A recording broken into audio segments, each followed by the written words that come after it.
حي على الصلاة.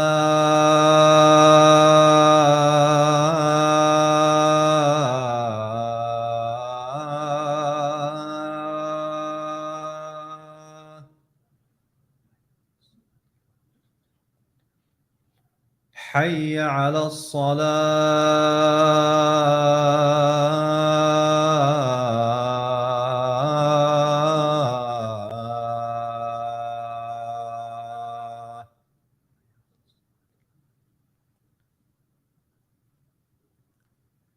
حي على الفلاح.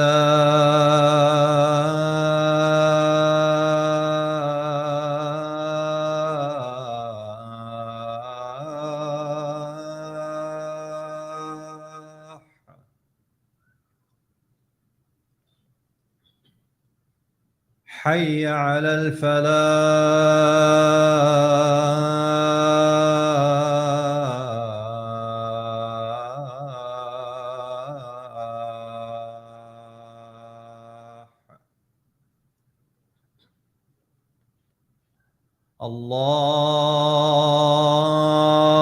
الله أكبر،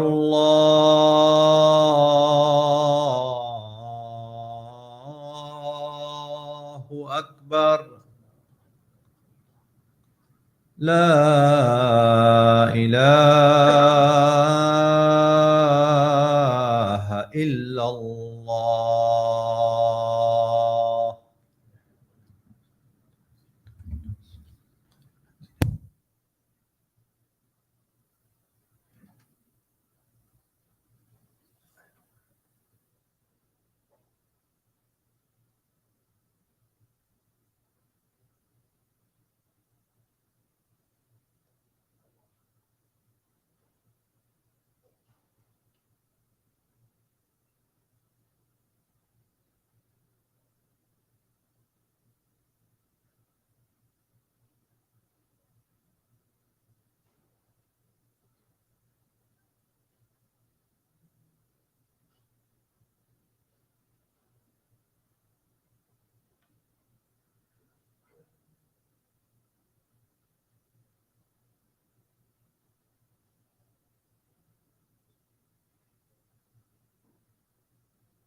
السلام عليكم ورحمة الله وبركاته. الله أكبر الله أكبر الله أكبر الله أكبر أشهد أن لا إله إلا الله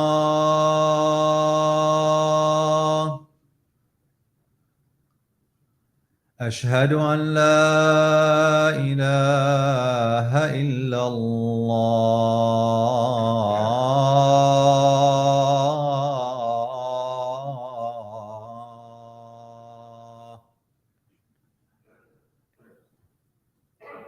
أشهد أن محمدًا رسول الله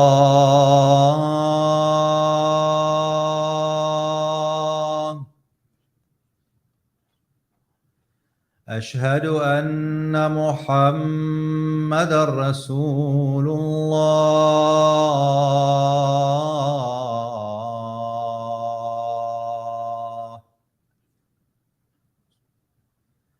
حي على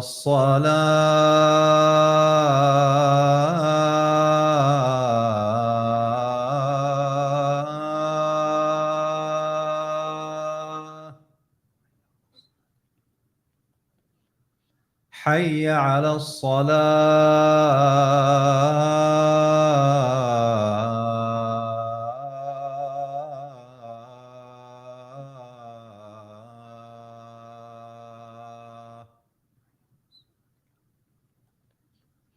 حي على الفلاح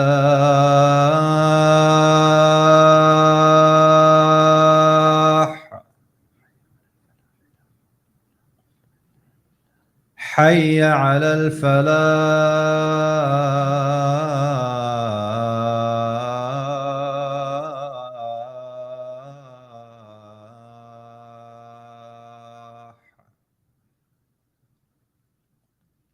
الله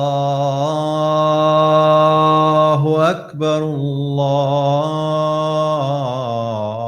الله أكبر لا إله إلا الله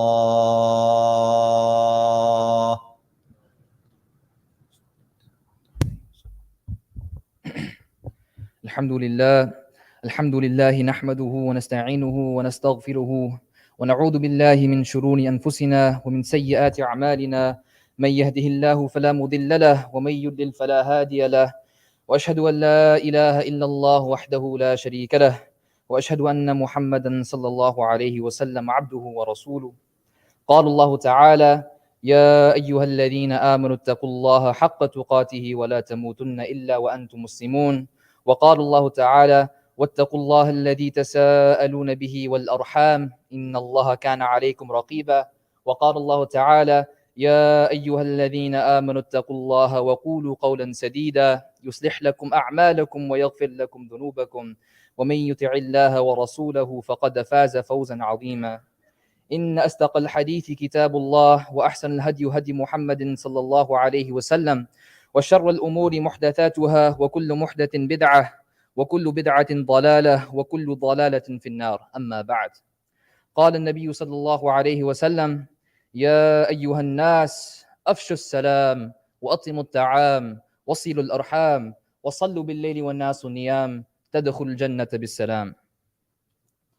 Nabi sallallahu alayhi wasallam says, O people, spread the greetings of salams, feed others, uphold the ties of kinship, keep the family strong between one another, and pray during the nights when people are sleeping, and you will enter paradise with ease, with peace, with salam.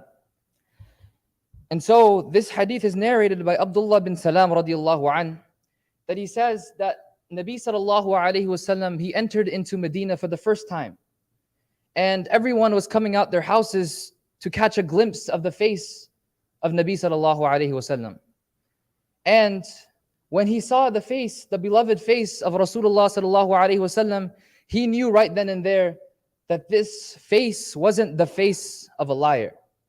And that's when Nabi sallallahu alayhi wasallam said these words, Afshu salam, spread the salam, watimu ta'am, and feed others, wasilu al-arham, and keep the family close between one another, wasallu bil-layli wan-nasu niyam, and pray during the night while people are sleeping, tadkhul jannata bis-salam, and you will enter into paradise with peace. And so inshallah in this khutbah I want to give you two perspectives of this hadith. And so the first perspective of this hadith is that this hadith is a formula, it's an equation to build your family. And so the first point, afshu salam, spread salam. As soon as you walk into your house, we should be doing salam to the people that live in the house. But other than salam, why else is it a blessing? And another hadith, Rasulullah sallallahu alaihi wasallam says that when you enter your house, say salam as it will be a blessing for you and your family. Why? Because it creates love between one another. When a father comes home after a long day, and when he's at work, and he's saying hi to Becky, hi to Joe, hi to Mike, and then he comes home to his wife, and he completely ignores her. He comes home to his kids, and he completely ignores them. And he just asks, hey, where's the food at? Where's the chai at? I'm hungry, I'm thirsty. This isn't from the sunnah of Nabi sallallahu alaihi wasallam. So go and try and give salam to each other. How beautiful is salam? What is salam? Salam is literally a dua. You're saying, may peace be upon you. You're giving a family member a dua every time you see them. And we see this from the righteous people in our deen. And a story comes to mind where my teacher, actually the Imam here, Mufti Kamani, he shares a story with us in class that when he was studying abroad, in England, in the UK, his teacher, Sheikh Yusuf Mutala rahimullah, which was a big muhaddith, one of the biggest scholars in the UK. And Mufti Kamani was there for 8 or 9 years. And he only got to see Sheikh Yusuf Mutala, his teacher, interact with his family once. And there's a ni'mah, there's a blessing, there's a wisdom in that. That he kept his work and his family separate from one another. That when he was at work, he turned off all notifications. When he was at home, he turned off all notifications. That this is just my home and no work's allowed in it. And so, to carry on with the story, he was dropping him off one day in the car, and he was just waiting for Sheikh to go into the house. So he was just watching. And he says, after a long day, 8-9 hours of teaching hadith, a long day at work, he comes home, he opens the door, and what does he do? He puts his bag down, and in a loud and happy voice, spreading his arms out, he says, Assalamu alaikum wa rahmatullahi wa barakatuh. And then Mufti Kamani tells us that he saw his kids running to him, and he's there, smiling at them, embracing them, giving them a hug, talking to them. And so we see that giving salam, there's so much importance to it. There's so many hadith about it. So that's the first point, afshu salam, spreading the salam. The second point, watimu ta'am, feed others. And then right after, Nabi sallallahu alayhi wasallam says, wasilul arham, keep the bond between one another strong. And so some scholars at this point, they say that when you put these two together, feeding people and keeping that relationship strong, this means one thing: having a meal with your family, sharing a meal with your family. Try to have just one meal with your family. And we see in Western culture and American movies that they have this culture where you go to dinner and everyone's dressed up and everyone has to be there, and there's manners. People can't put their elbows on the table. They have to eat with forks and knives, whatever it is. They have to be excused from the table if they want to leave. But we see this custom, this sunnah, lost in our day and age. That as soon as the kids grab the food, what do? They go straight to the iPad, they go straight to the TV, straight to their Xbox. What does the father do, the husband do as soon as they get their food? He goes into the corner, sits by himself, and finishes off work. And we see this. But this wasn't from the sunnah of Nabi sallallahu alaihi wasallam. And a story comes to mind where it's my own personal story where, subhanAllah, my mother, she wouldn't let us eat alone. And, growing up, your bedtime's early. So my father would come home late from work, 9 p.m., 10 p.m. sometimes. And as a kid, our bedtime is what? 8 p.m., 9 p.m. And as siblings, we're like, yo, mom, why can't we just eat? And then you and dad can just eat later, or dad can eat alone. And she would say, no, like, if you want to eat, don't eat at all then. Or wait for your father to come home. And at that time, we didn't see like the wisdom behind it. But now we see that this was only so that our father can see us and talk to us. Sometimes we work until 8 p.m., 9 p.m., and your kids go to sleep at, 9 p.m. There's no time. You can't go outside and play with them. You can't help them with their homework. It's too late. So this sunnah of eating with people, eating with your family, this is what we should do. Another story comes to mind where Nabi sallallahu alayhi wasallam, he's eating with his beloved wife, Aisha radiallahu anha. And they're sharing a plate. And Aisha radiallahu anha is, eating that piece of meat off the bone. And she puts it down. And so Nabi sallallahu alayhi wasallam, he picks up that piece of meat.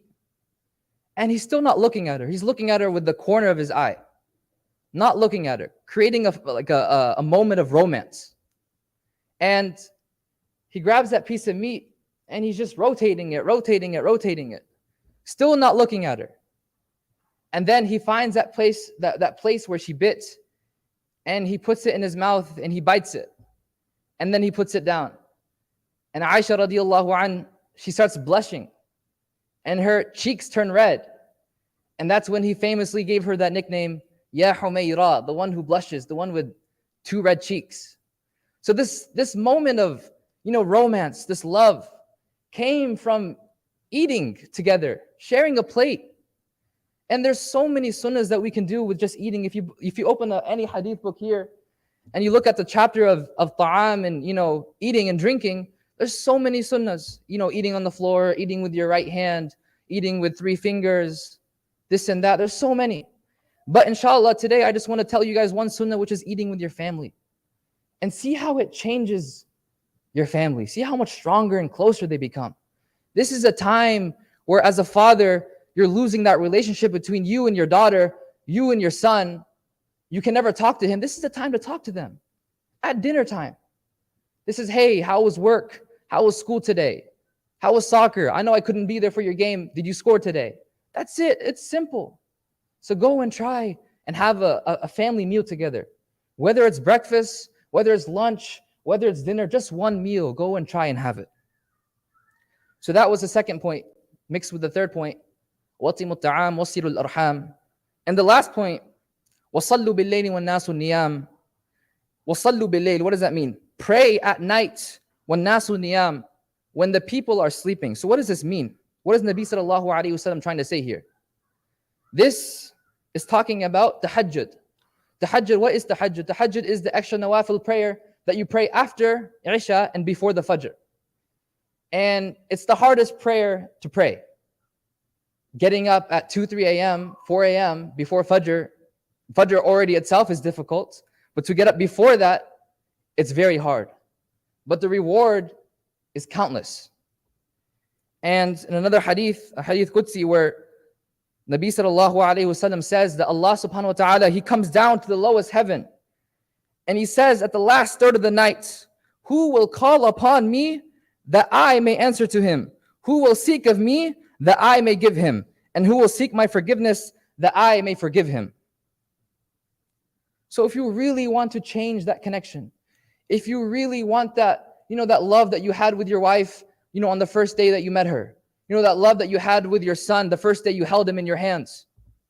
If you want that love to reunite in your family, you have to ask Allah subhanahu wa ta'ala to make it happen. Ask Him for the acceptance of this. Get up in the middle of the night. Imagine you're the only person in your home getting up to pray to Allah. You're the only person in your neighborhood to get up. The only person in the entire city to get up and make dua to Allah subhanahu wa ta'ala. Ask Him for anything. Ask Him for forgiveness. Ask Him for mercy. Ask Him for whatever you want. I pray to Allah subhanahu wa ta'ala to make it easy for us to act upon this hadith. I pray to Allah subhanahu wa ta'ala to make it easy for us to spread salams to our family, to share one meal with them every single day. and to make it easy for us to wake up for the tahajjud prayer. أقول قولي هذا واستغفر الله لي ولكم ولسائر المسلمين فاستغفروه فإنه هو الغفور الرحيم.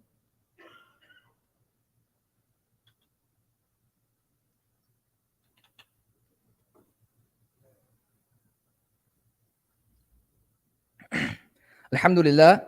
Alhamdulillah, after concluding with this, this formula of building a family, I want to take this hadith to the next level. But remember, to complete something smaller, to complete something bigger, you have to complete the smaller things. So focus on ourselves, on our family first, and then we can do this other formula, which is building a community. And so the first point, afshu salam, spread salam. Once again, if you're going to the masjid, if you're outside in public, and you see another fellow Muslim, go and give salam to them. It's not hard. All you have to do is say salam, say how are you doing? And we see this in a narration where Nabi sallallahu alayhi wasallam says, and Abu Hurairah, he narrates this in Sahih Muslim, and Nabi sallallahu alayhi wasallam says, لا تدخلوا الجنة حتى تؤمنوا ولا تؤمنوا حتى تحابوا أولا أدلكم على شيء إذا فعلتموه تحاببتم أفشوا السلام بينكم. That Nabi sallallahu alayhi wasallam says that you will not enter Jannah until you believe, and you will not believe until you love one another. Shall I inform you of something which if you do, you will love one another? And the companions ask what? And he says, أفشوا السلام بينكم, that spread salams between one another. So it's very emphasized that Nabi sallallahu alayhi wasallam says to give salams to each other. And for some reason, we have this, this kibr or this awkwardness in our heart that sometimes we see someone that's not the same race as us, or maybe not the same, they don't have the same job as you, or they're not on the same level as you think in your own head. And there's some awkwardness there, and you're like, no, I'm not going to give salam. I'm just going to look down and walk by. But no, go and give salam to each other. And we see this in the seerah too, where Nabi sallallahu alayhi wasallam would give salams to everyone. And even the kids, there's stories where Nabi sallallahu alayhi wasallam, he was traveling, in the city, and he's traveling on his camel. And some of you guys might know, if you guys have been on a camel before, to put a camel down and to put a camel up, it takes a while. It's not as easy as putting a car into park. It takes a while for the camel to go down. It's a lot of effort for the camel and the person riding it. And so Nabi sallallahu alayhi wasallam was riding it, and he saw the kids in the streets, playing whatever sports they were playing back then. And he saw them in the street, so he would get off his camel. He would get off his camel, go to the kids, just say salam to them, say, hey, how are you doing? What's up? What are you guys playing? And then he would go back on his camel and continue his journey. That's who Nabi sallallahu alayhi wasallam was. That he cared for even the kids. Another story comes to mind where Nabi sallallahu alayhi wasallam, he was at a dawat, as we would say in Urdu, but he was at a dinner. And he was there, and everyone was, at dinners, they socialize, they eat. And he sees in the corner of the room, there's a kid there. And the kid is just, weeping by himself. He's just sad. And so Nabi sallallahu alayhi wasallam, he remembered that this kid used to have a pet parrot, a pet bird, like a parrot, like on his shoulder. And he would always take care of that bird. That was his best friend. And so Nabi sallallahu alayhi wasallam, he went up to him, and no one noticed this kid except him. And he went up to this kid, and he famously said the hadith. The kid was named Umair. So he famously said this hadith, Ya Aba Umair, ma fa'ala nughayr. That, oh, Abu Umair, what happened to your bird? What happened to it? And what did the kid do? The kid just started crying and weeping. And so Nabi sallallahu alayhi wasallam, what did he do? He embraced him. He hugged him. He said, it's okay. This happens. It's life. He stopped the entire party, the entire dinner, just to care for this kid, just to talk to him. That's who we should be. Be like Nabi sallallahu alayhi wasallam. So that was the first point, afshu salam. The second point, وَأَطْعِمُوا الطَّعَامَ وَصِلُوا الْأَرْحَامَ. Like I mentioned in the first khutbah, that this means, having a meal with one another. And subhanAllah, my teacher, Shaykh Abdul Nasir, he told us in class that if you ever, serve your community after, and you want to change a community, you want to change a person, he goes, these lectures, these khutbahs, these halaqas, they're all good. But he said, if you really want to change someone, he says, invite them to your house for tea. Have a coffee with them. Go have a burger, have a munch with them. Go eat with them. You don't even have to talk to them, just listen to them. And we see this where in the seerah, Nabi sallallahu alayhi wasallam, when he first had the call to Islam and he was first commanded to, start giving da'wah out, he called all the members of Quraysh into his house and he fed them. First, he fed them. He himself served them. And then after they were fed and talking, that's when he got up and he called them to Islam. And so we see this also just in this masjid. I actually saw this. Our campus was here 2 years ago, and we would see that after Fajr, some of the musallis, they would gather together and they would have chai at the back with biscuits. And, I'm just studying or whatever in the corner, and I'm seeing ammus, uncles, 50, 60-year-olds, and they're laughing their head off. Like they're having such a good time. And they're just kicking it, they're vibing. And it's because they're coming together as a community and they're eating together. There's always something with food and people that go together. We just love food for some reason. And lastly, another example of this is our very own Arif uncle, as some of you guys might know. He invited us and he would invite people to his house to come eat. So he invited our students, some of the students here, some of the musallis, our local musallis that would come for Fajr, the shabab, all the youth. He invited them to come eat. Him and his wife would, cook 6, 7 dishes just for us. And you see the result of this, that as soon as, Jum'ah is done and you see him walk out, see how many people come meet him. See how many of the shabab, how many youth come meet him and talk to him, and how many jokes he drops to them. So be that person. Come to these events, come to these community iftars, come to these Fajr hangouts, with chai and stuff. So try to have Atimut ta'am wasilul laham, try to have a meal with the community. And lastly, as I said in the first khutbah, if you want to fix all of this, you have to make dua for it. Make dua for the community. Make dua for the people that are sick. Make dua for the people that, used to be in these chairs and they're not here anymore because they passed away. Make dua for the shabab, for the youth that, after 20, 30 years, it's a very scary thing. Will these youth be here still in the masjid? Will this masjid still be here? Make dua for it. I pray to Allah subhanahu wa ta'ala that Allah subhanahu wa ta'ala makes it easy for us to do amal on this hadith. I pray that Allah subhanahu wa ta'ala makes it easy for us to spread salam, to feed people, to maintain relationships between people, and to wake up for the tahajjud. إن الله وملائكته يصلون على النبي يا أيها الذين آمنوا صلوا عليه وسلموا تسليما اللهم صل على سيدنا محمد وعلى آل سيدنا محمد وبارك وسلم تسليما كثيرا ربنا آتنا في الدنيا حسنة وفي الآخرة حسنة وقنا عذاب النار اذكروا الله يذكركم ودعوه يستجب لكم ولذكر الله تعالى أكبر والله يعلم ما تصنعون أقيم الصلاة.